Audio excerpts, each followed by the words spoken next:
Hi everyone. So today we're going to develop inverse trigonometric functions. So let's recall. Well, let's start off with a graph of y equals sine of x. So here I'm going to graph y equals sine of x. I know it starts off at the origin, it goes up and then back down and then back up, and then it keeps doing this on and on forever, right? In both directions. This point here is pi, this point here is 2 pi, this point here is negative pi, and so on. So remember, we want to construct inverse trigonometric functions, right? So recall from pre-calculus, or from the trigonometry course, if you remember that, there's something that every function needs if we want to find an inverse. And namely, that is to pass the horizontal line test. And you say, well, let us draw a horizontal line through y equals sine of x. And you notice that it fails the horizontal line test pretty spectacularly. In fact, y equals sine of x crosses any horizontal line that passes through the function infinitely many times. Infinitely many times. So we need to fix it in some way to even hope to get an inverse function. This function does not have an inverse, so we have to do a little bit of manipulation. The idea here is that we're going to fix it by restricting the domain of this function to simply negative pi over 2 to pi over 2. So we're going to do a domain restriction, as we did in foundations. So let's draw this function on this domain restriction.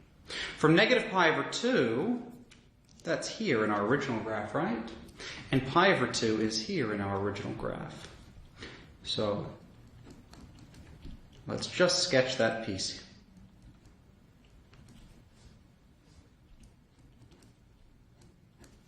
So sine of negative pi over 2 is negative 1. Sine of pi over 2 is positive 1. And then the function, this little bit here, I'm just going to draw that little bit there. Something like that. So let's recall now what we need to do. Well, first, I guess, let's notice that with this domain restriction, the range has not changed. The range of this little branch of the function is the same as the range of the original function, namely negative 1 to 1. So the range has not changed. We still get the entire range, negative 1 to 1. So let's recall that whenever we want to find inverses, now we have a nice function. It passes the horizontal line test. Every horizontal line that we draw only passes through the function once. And now let's do the usual thing with inverse functions. Let's draw the line y equals x. Here's the line y equals x.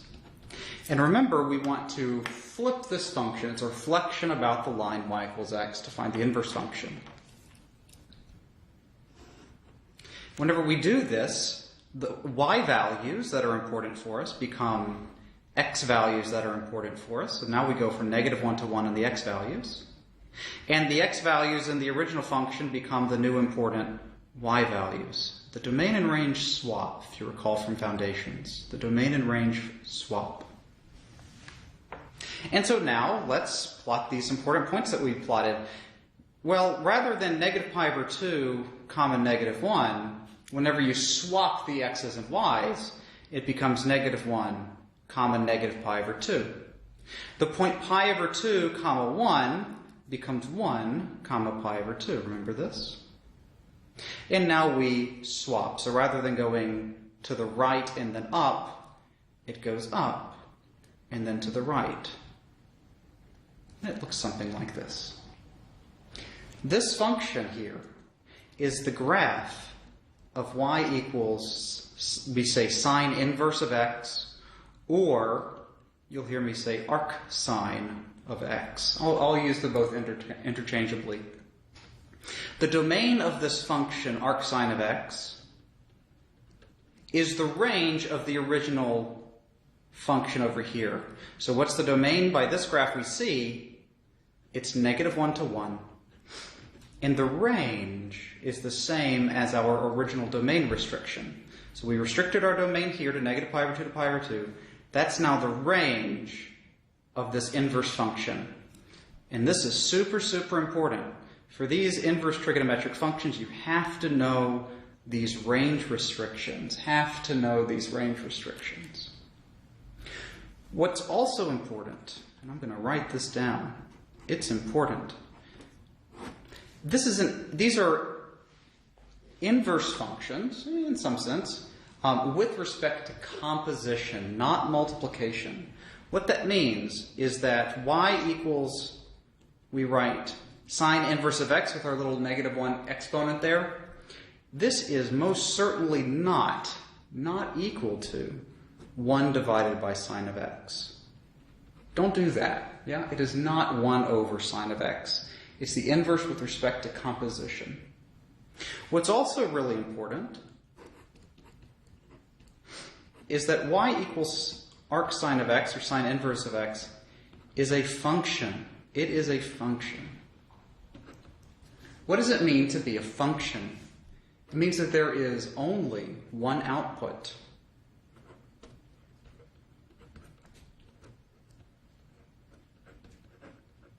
Right? Look at this guy. For every x value, any x value that you plug in, there's only one corresponding y value. And I know that it's a nice, easy tendency for students to put all the values that you see in the unit circle or something like that whenever we get to evaluating these things, but there's only one correct output. Only one correct output. If it's not in the right range, it is wrong.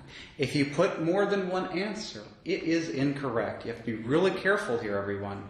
You have to keep in mind this range restriction, and you have to keep in mind that there's only one correct output.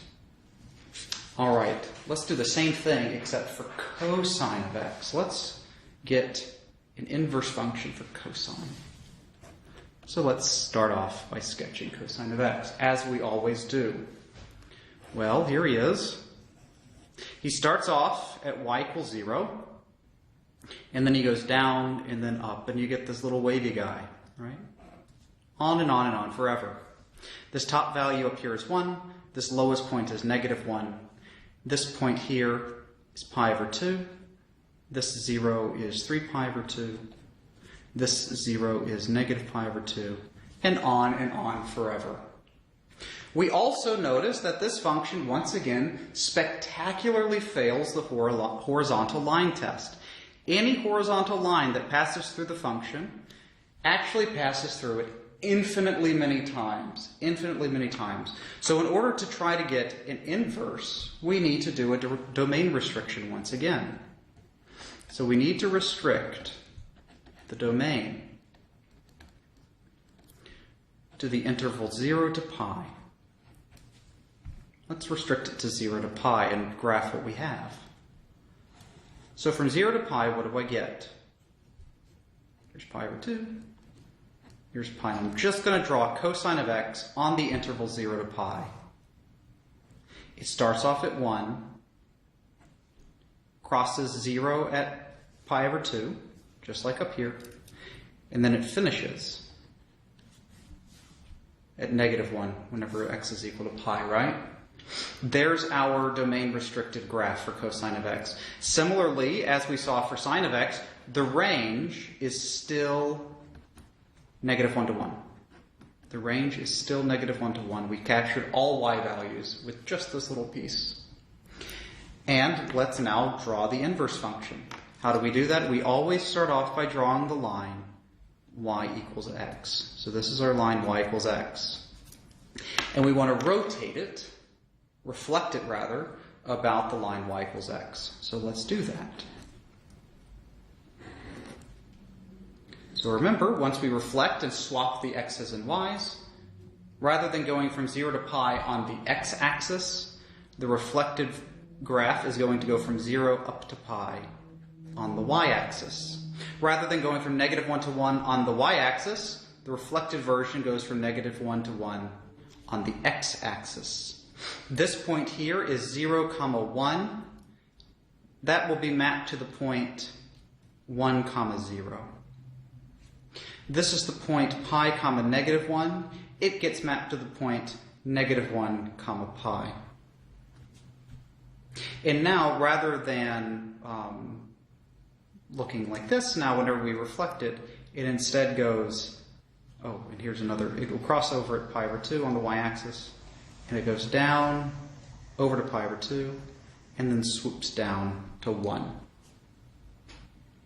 This is now the graph of y equals cosine inverse of x, or if you prefer, arc cosine of x.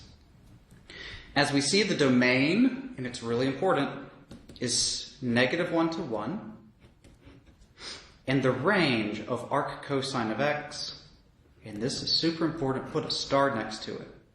The range is 0 to pi. The only y values that are hit by this function live between 0 and pi. Just as was true for arc sine of x, arc cosine of x is a function. There's only one output, and this is not the same thing as 1 over cosine of x. Just like sine, this is not the same thing as 1 over cosine of x. All right, and let's do one more of these. We're going to develop the inverse functions for sine, cosine, and now let's do tangent. How do we begin by doing this? Of course, we start off by drawing y equals tangent. But I'm going to cut to the chase. I'm just going to graph our domain-restricted version. Let's only pick off the portion of the graph that matters,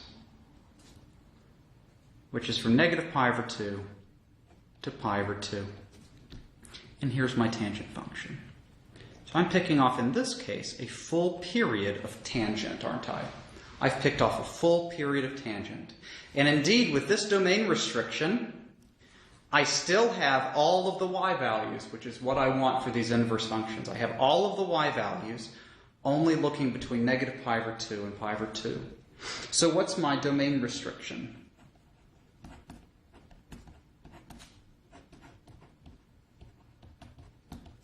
It's on the open interval now, from negative pi over 2 to pi over 2.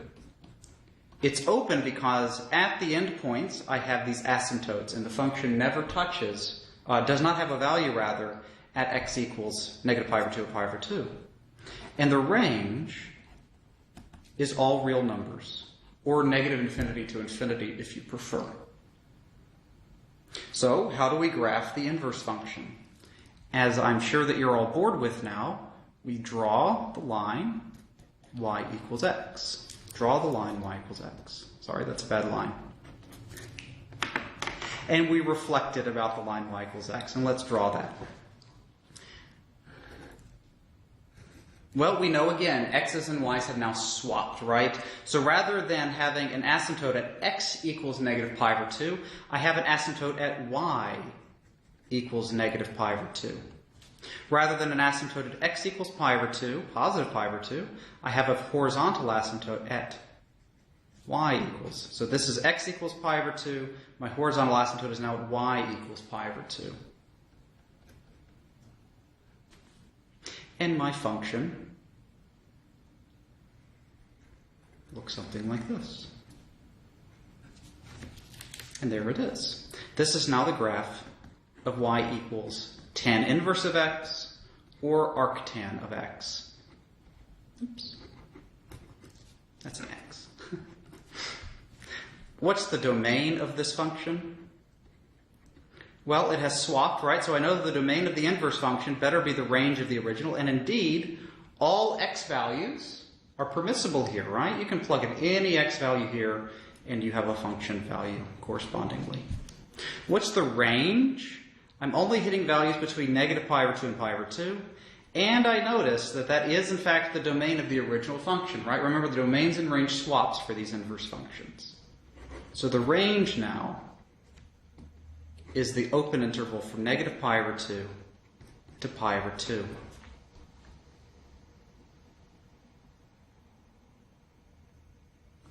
All right. There's another important note here. So just like with sine, arc sine, arc cosine, and arctangent also has the property that It is a function. There is exactly one output. And now we're going to list another important fact about all three of these. Oh, and it's also not equal to 1 over tangent, right? This is inverse with respect to composition, not multiplication. So what's really important, and another really common mistake that students make, is that the output, I'm going to use this throughout the lesson today, the output of sine inverse of x, cosine inverse of x, and tan inverse of x are all angles. And this is going to be really useful for us. The outputs are angles. So that's different, right? Remember that sine of theta gave you a y coordinate on the unit circle, right? In this case, sine will actually input y values and output theta values. Let's see what that means. Let me get a new piece of paper.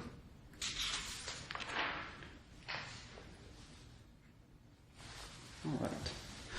Let's think about how to solve the problem arcsine of 1/2.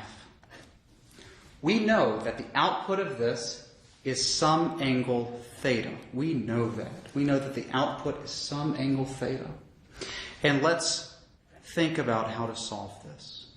Oops, I need a torso, I guess. Let's think about this. Arcsine of 1/2 is equal to theta. We want to find, what is this theta? This theta satisfies the fact that sine of theta is equal to 1/2. Right? Sine of theta is equal to 1/2. And theta is the output. We're looking for theta, right? It's in the range of arcsine. What's the range of arcsine? Theta must be in the interval -π/2 to π/2. So let's put on our thinking caps. What value of theta gives you 1/2 and lives between -π/2 and π/2?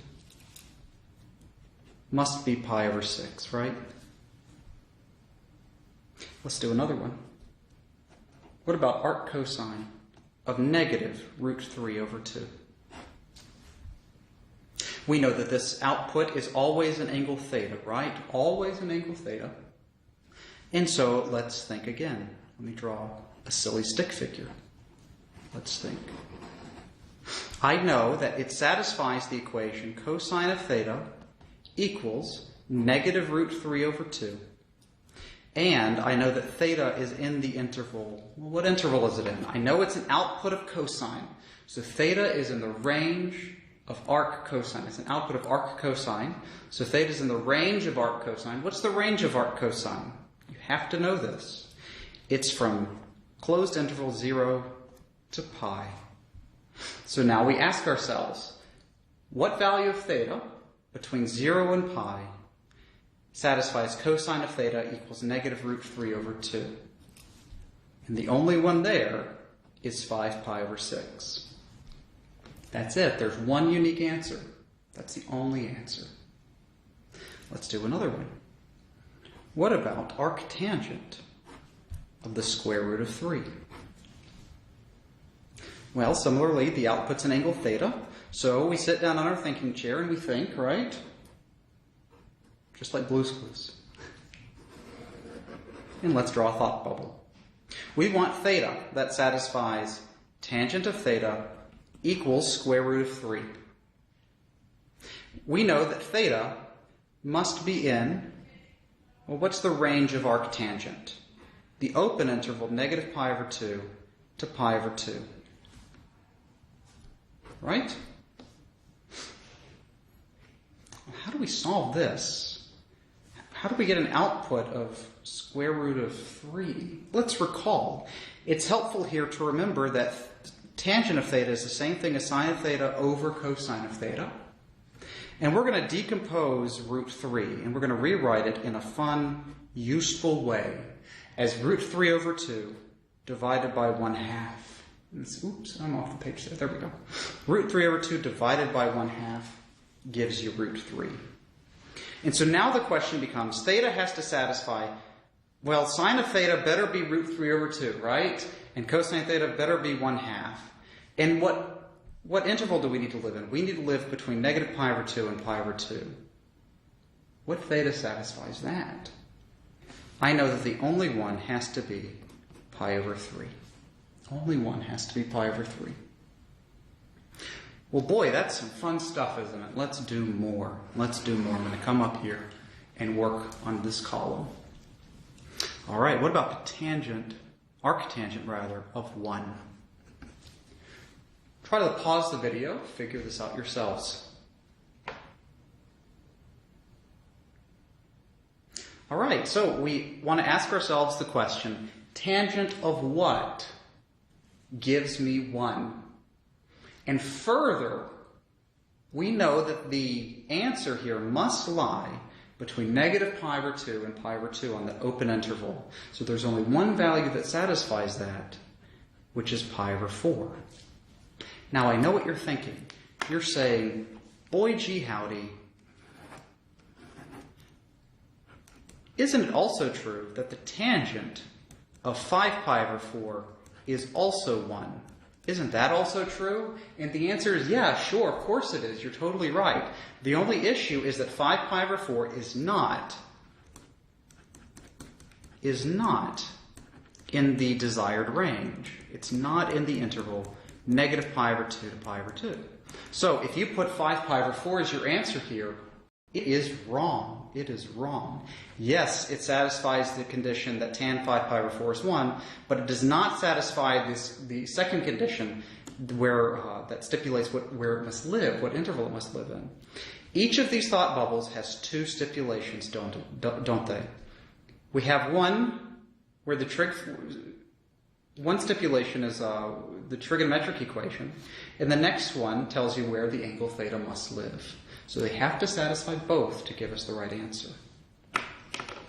How would we solve tangent, or arctangent rather, of root 3 over 3? How do we find the arctangent of root 3 over 3? For this one, you want to use the following decomposition. Root 3 over 3 is equal to 1/2 divided by root 3 over 2. And I know what you're thinking, well, are you sure? Where did that come from? Let's do the computation. So I claim this. Let's show it.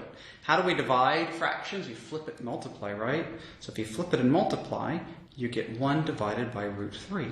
And what's 1 divided by root 3? Oh, we're back to root 3 over 3, aren't we? All right. Let's do another example. How would we solve arcsine of sine of 7 pi over 6? How do we solve this? Whenever you have these compositions of these trig functions, go inside out, start in the innermost and work your way out. So first, it's going to be, well, it's arcsine of what? What is sine of 7 pi over 6? That's negative 1/2, right? And now, what is arcsine of negative 1/2? I want you to pause the video and see if you can figure that out. So, the question we ask ourselves, and I'm not going to write it down this time, it's the same idea as this, but I'll walk you through the thoughts. The question is, sine of what gives me negative 1/2? And that angle better be between negative pi over 2 and pi over 2. So sine of what angle between negative pi over 2 and pi over 2 gives me negative 1/2? And you say, well, the only one is negative pi over 6, isn't it? All right. Let's do more. Let's do more examples. These are fun. What about the cosine of 2 times arctangent of 1? Try to pause the video and figure this out yourselves.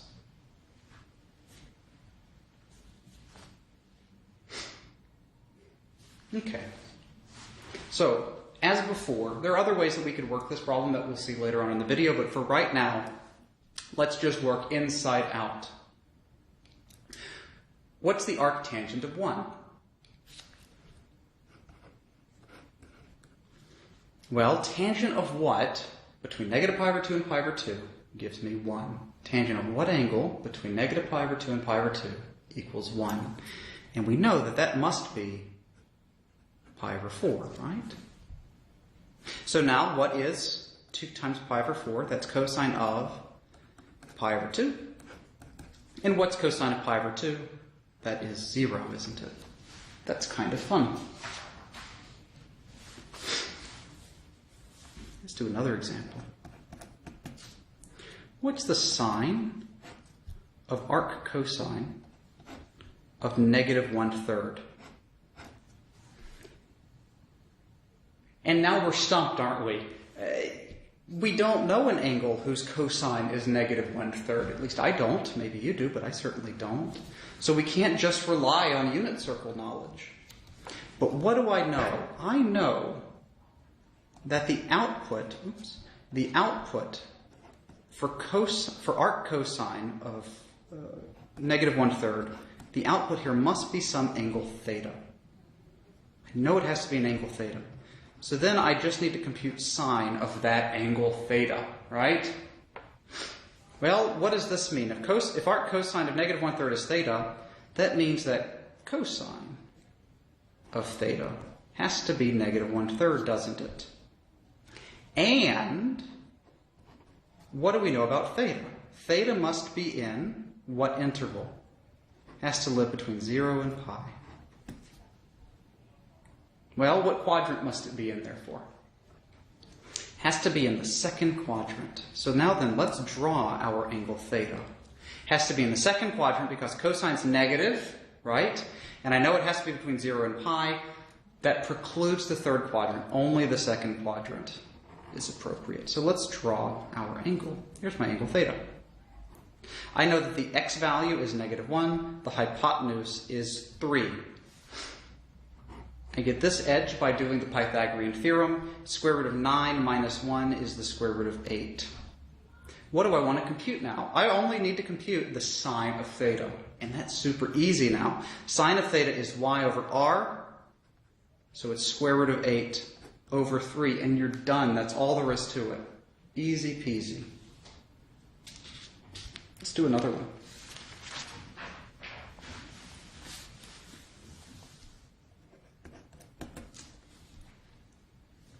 Let's compute the cosine of the arctangent of 3/4.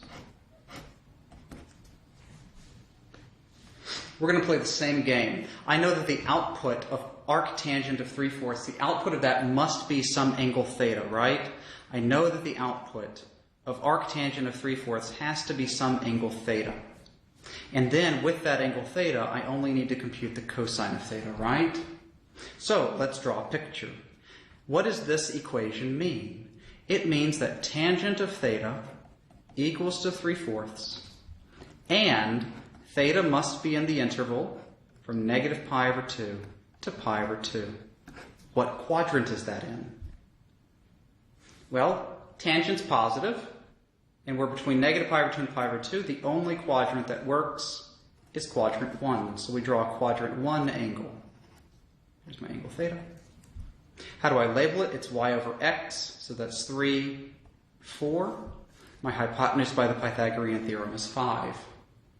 I now want to go fetch the cosine of theta. The cosine of theta is adjacent over hypotenuse, or x over r, which is 4/5. And that's it. Isn't that easy? That's not so bad, is it? Let's do another one. Let's try to put it down here. How would we compute the tangent of arcsine of negative 2/5?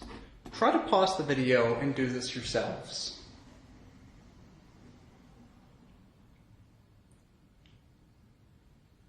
All right, I'm going to keep the same scheme. I know that the output of arcsine has to be some angle theta, right?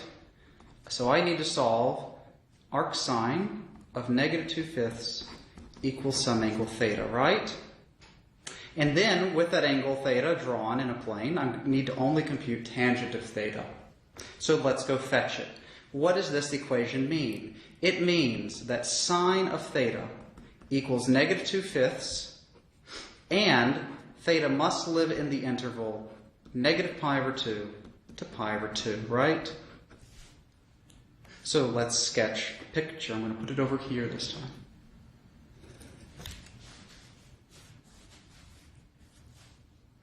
So what quadrant do we have to be in? Well, I know that sine is negative, and I must be between negative pi over 2 and pi over 2, which means that I have to be in the fourth quadrant in this example.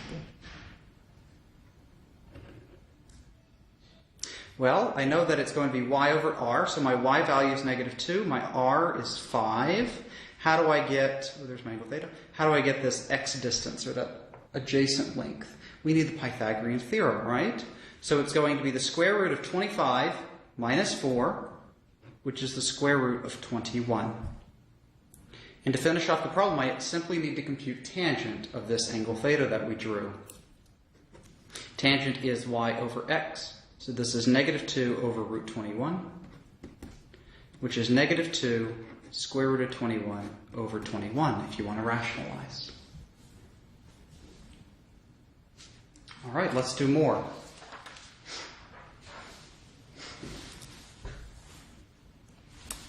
Let's do another example. How would we compute the sine of 2 times arctangent of negative 2/3? We're going to play the same game. It looks different because now I have a 2, right? But the same scheme works, I promise. We know that the output of arctangent of negative 2/3 has to be some angle theta. Yeah? Has to be some angle theta. So if I can draw this angle theta, I then only need to compute the sine of what? 2 times theta. And then you say, oh boy, that's super exciting. We have identities, don't we? Sine of 2 theta is what?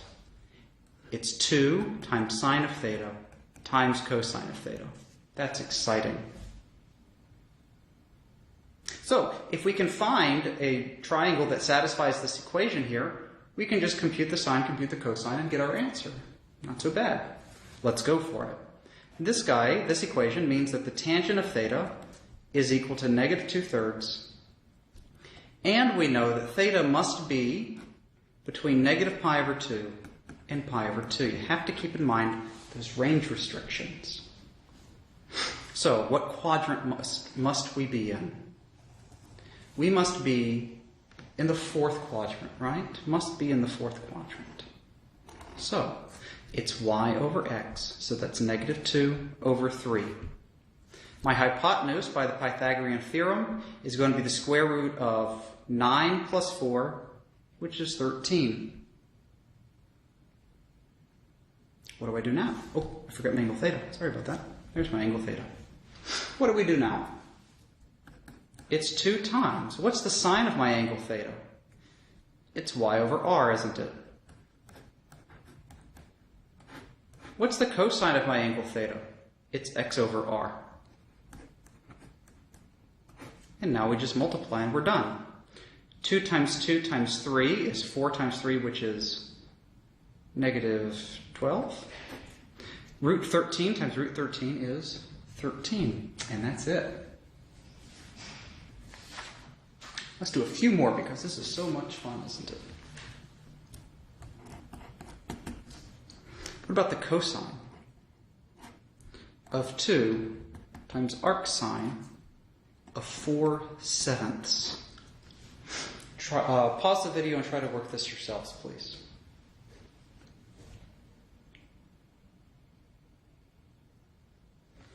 Okay, so we're, again, same game, same setup. It always works. We're going to work inside out, first dealing with this inverse trig function. I know that the output of arcsine of 4/7 has to be an angle theta. With this angle theta, I then need to compute cosine of 2 times theta, don't I? And then you get really, really excited. What is cosine of 2 theta? That is cosine squared theta minus sine squared theta. So, we're in business. Let's go for it. If arcsine of 4/7 is theta, that means that sine of theta is 4/7, and theta is in the interval negative pi over 2 to pi over 2. Because it has to be in the range of arcsine, right? It's an output, has to be in the range of arcsine, which is negative pi over 2 to pi over 2. So what do we do now? We draw a picture, yeah? Let's draw a picture. What quadrant are we in where sine is positive between negative pi over 2 and pi over 2? That's the first quadrant, right? Draw a first quadrant angle. Here's my angle theta. I know that it's y over r, so that's 4 over 7. We get the adjacent side length by doing the Pythagorean theorem. It's 49 minus 16, which is equal to the square root of 33. Not 13, 33. Sorry about that. Square root of 33 goes on the x-axis there. What do we do now? We only need to compute the cosine of theta. What's cosine theta? That's root 33 over 7. But I don't care about just cosine theta, right? It's cosine of theta and then you square it. Because that's cosine squared of theta. Minus, what's sine of theta? Sine of theta is 4/7 squared. And now, what's root 33 squared? That's 33 over 7 squared is 49. Minus 16 over 49. And 33 minus 16 is 17 over 49. And that's not so bad, is it? Let's do some more.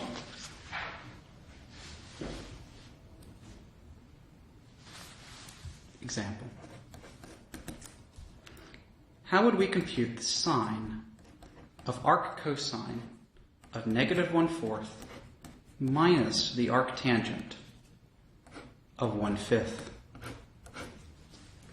And I know this looks terrifying. This looks just terrifying. We have a trig function with two inverse trig functions inside of it. Looks terrible. But again, the scheme still works. Work inside out. Yeah? What's the output of arccosine of negative 1/4? It's an angle. Let's call it theta.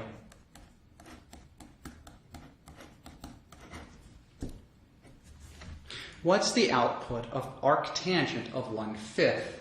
That's an angle, right? But we can't call it theta, can we? Theta's already been used. So let's call it another Greek letter. Let's suppose that arctangent of 1/5 is equal to the Greek letter phi, or phi, however you like to pronounce it. So if we can find pictures for these two angles, we only need to compute sine of theta, this first angle, minus phi, the second angle. And then we get really excited, don't we? What is sine of theta minus phi? That's another identity, isn't it? Let me draw a vertical line. So this is equal to sine of theta cosine of phi minus sine of phi times the cosine of theta. All right, so what do we need to do now? We need to draw triangles for both theta and phi. We need two triangles in this problem. Let's do it. For the first one, we know that cosine of theta is negative 1/4, and theta is in the interval. Well, it's an output of arccosine of x, so it has to live between 0 and pi, right? That's the range of arccosine. So what quadrant are we in? Where cosine is negative between 0 and pi. That's quadrant 2, yeah? So here is my angle theta. Oops, sorry about moving the picture around. I know it's x over r, so that's negative 1 and 4. The adjacent, or the opposite side length here is going to be square root of 16 minus 1, which is the square root of 15. For the next angle, I know that tangent of phi is 1/5. And we know that phi must live in the range of arctangent, which is the open interval negative pi over 2 to pi over 2. Well, what quadrant must this angle phi live in? If tangent's positive and it's between negative pi over 2 and pi over 2, that's the first quadrant. So we draw a first quadrant angle. Here's my angle phi. I know that it's y over x, so that's 1/4 5. I get this side length by Pythagorean theorem, which is the square root of 26. So, all that we need to do now is get these values. I need to compute sine of theta, cosine of phi, sine of phi, cosine of theta, and I'm done with some simplification. So let's do it. And you're welcome to pause the video and do this computation yourself. This is certainly something that you need to be familiar with and you'll be expected to do on your own. So sine of theta is root 15 over 4. Cosine of phi is 5 divided by the square root of 26 minus sine of phi is 1 over the square root of 26. Cosine of theta is negative 1/4. Yeah. And if you simplify it, rationalize it, you should get, well, let's not rationalize it. 5 root 15 minus negative becomes plus, 1 times 1 is 1, divided by 4 times the square root of 26. You could rationalize this, but let's not do that right now. Okay. Let's do 2 more problems. I know that you're getting bored. Let's do 2 more problems, and I promise we're done.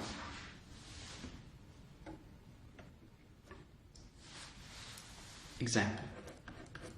In these 2 problems, let x be some positive number, and suppose it's such that everything makes sense. And I know that that seems kind of hand-wavy, but we just want to make sure that all the values work out. Just want to make sure that all the values that I'm going to write down work out.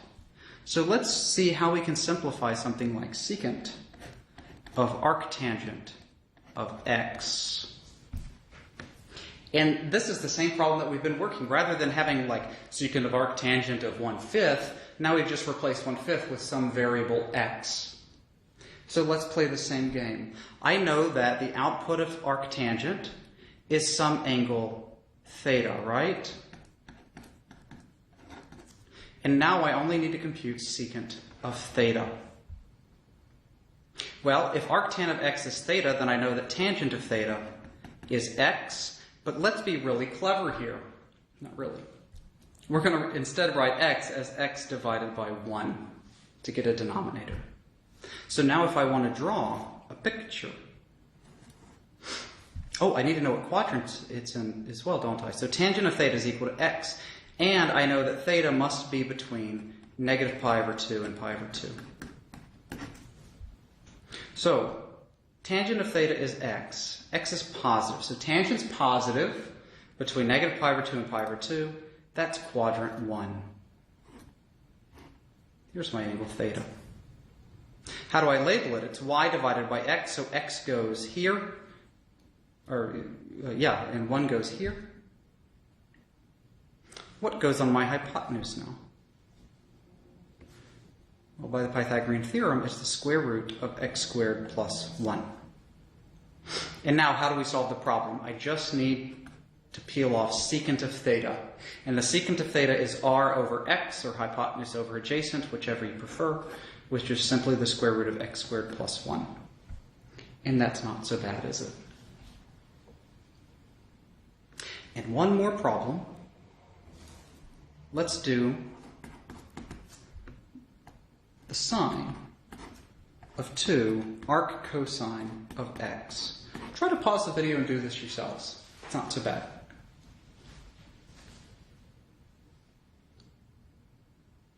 All right, so the output of arc cosine of theta, or arc cosine of x, is an angle theta. And then I simply need to compute sine of 2 times theta. Oh, that's exciting as well, isn't it? We see this again. This is 2 times sine of theta times cosine of theta. So if arc cosine of x is equal to theta, that means that cosine of theta is x, which I'm going to write as x over 1 again. And I know that theta has to be in what interval? It's in the range of arc cosine, which means it has to be in the interval from 0 to pi. So x is positive, again, still positive. Oops. X is still positive. So if cosine's positive between 0 and pi, what quadrant am I in? That is, again, the first quadrant. Let's label it. I know it's going to be x over r. To get this side length, it's going to be Pythagorean theorem, which is root 1 minus x squared. And let's finish the problem. It's 2 times. What's the sine of theta? It's y over r, which is the square root of 1 minus x squared. What's cosine of theta? It's adjacent over hypotenuse, or x over r, which is just x. So it simplifies nicely to the expression 2x times the square root of 1 minus x squared. What's really interesting in both of these problems, let me scroll up again. What's really interesting in both of these is that whenever we compose a trig function with an inverse trig function with an inverse trig function, we're left with expressions that do not involve trigonometric functions. We get these nice functions only involving square roots, which I know look kind of terrible, but it's really kind of cool that the trigonometric functions go away whenever we do these compositions, and that's really neat. And this will come up a lot, surprisingly enough, in calculus. So I hope that this helps. You can now work the homework associated with the inverse trigonometric functions. In the next video, we're going to do inverse trig functions with applications, so we'll solve some triangles. We'll also come back to everybody's favorite topic, which is bearing. Everybody loves bearing questions. So we'll come back to that in the next video. So again, feel free to reach out to me and ask any questions that you have. I'm happy to respond via email, or we can set up a time to Skype. And I look forward to seeing you in the next video. Thanks so much for watching.